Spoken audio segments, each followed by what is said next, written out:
one day I logged into my Yext account and I started clicking around, and I immediately picked up my phone and told them they were fired. Hey everybody, Andy Stickel here. In this video, I'm gonna answer a question I get over and over and over again. That is, do you use Yext? Should I use Yext for my law firm's marketing?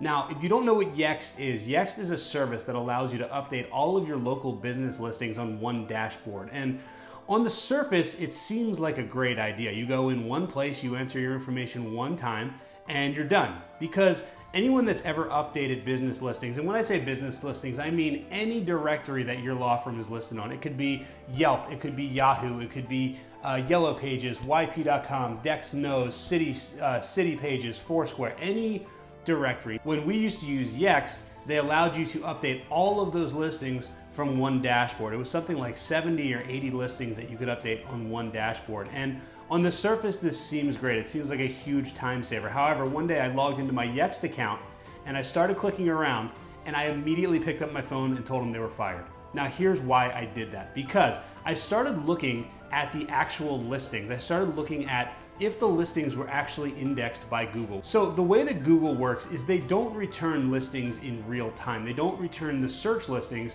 in real time. What they do is they crawl the web. They go on every single web page, and the pages that they feel are important, they put in their index. The index is the database from which the search results come from. So if you search for something and it's not in Google's index, then it won't be returned in the search results. Now, this is important because what I found was that most of the listings that Yext creates are not indexed by Google. And what that means is that Google does not see these listings as important enough to store in their search engine. Now, this is important because if Google doesn't think that the listings are important, then they're not going to count towards your website. And the reason that you're building citations in the first place, it's twofold. One is so that people can find you, but most of the time people are not going to YP.com and finding your business. You're not getting a lot of business that way. The main reason that my company builds citations or business listings for my clients is because when you're listed in a lot of different places, when you have that prominence that Google is looking for, then you will rank higher. Now, the problem is, if your citations don't index, if Google doesn't think your citations are so important that they should store them in their index, then they don't count, and it's like they don't exist. So what I found when I looked on our dashboard is that 90% of the citations that we created were not getting indexed. Google did not think they were important. So why are we paying a monthly fee? We were paying several $1,000s per month to Yext so that all of our clients could stay up to date. But at the end of the day, it was actually hurting us more than they helped us. So after a bit of investigation, we finally figured out why our listings were getting indexed or not getting indexed. So here's the problem with Yext. With Yext, you're able to enter one business description, and that business description gets syndicated across all of your listings. So if you had 80, 90, 100 listings that all had the exact same business description, then Google looks at that as duplicate content. And you don't get a penalty. There is no penalty for duplicate content. A lot of people think there is, but there isn't.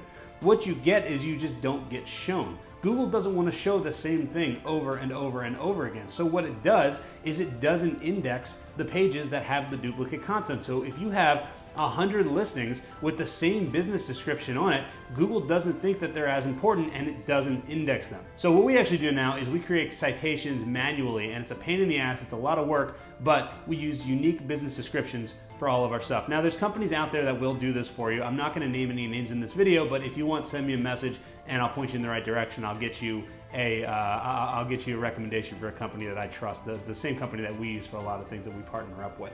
But that's why I don't recommend Yext to anyone. Often, in most cases, most things in life, when you cut corners, and I'm not saying Yext is cutting corners, but it's definitely taking the easy way. Rather than, updating all these citations, which is a huge pain, we're gonna let you just enter your information once and then we'll keep it up.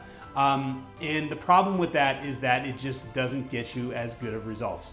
It's unfortunate. There's some other problems with Yext. We were paying thousands of dollars per month because we had a lot of listings, but you do have to pay a monthly fee to Yext. And I also believe, I'm not sure if this is correct or not, and I didn't check because we immediately went in and changed all of our citations once we fired Yext. But I believe once you leave Yext, all your citations revert to what they were. So they really do kind of have you by the you-know-whats. So at the end of the day, it's just easier to just get it done right the first time. This will really help your local SEO and it will help your bank account.